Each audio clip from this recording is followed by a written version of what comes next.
One of the biggest concerns I hear from our customers is that I drive too many miles to lease. Well, let's talk about that a minute. My question to you is, how are you paying for these miles now? Now, what I mean by that is I think we're all familiar with how quickly new vehicles depreciate. And that's considering average miles. Now, if you're driving more than average miles, what do you think that curve is going to look like?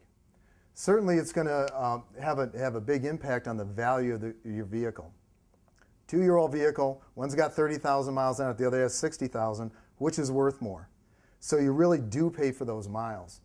The question is, how can you cover that higher mile driver with less exposure to yourself?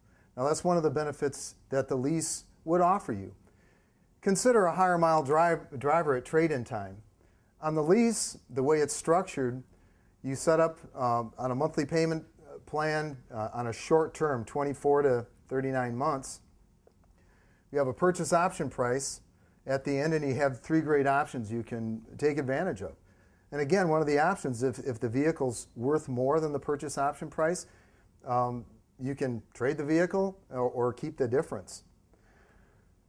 If it's worth less, however, probably due to the fact it's got higher miles, you can simply return to the lease company with no obligation, assuming you factored in the miles you actually drove. Certainly you can buy it in either case by completing the purchase option price.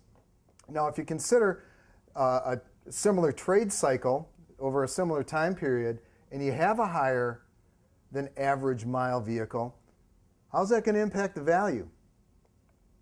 Not only that, a lot of other things occur as well.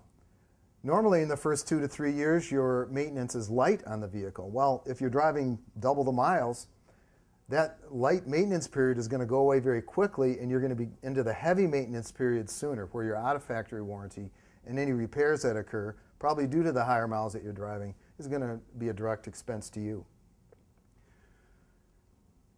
The key is when you set up on a lease to make sure we nail the miles, how many miles you're going to drive, and factor that into the lease payment. Will the lease payment be higher? Yes, it will be a little bit.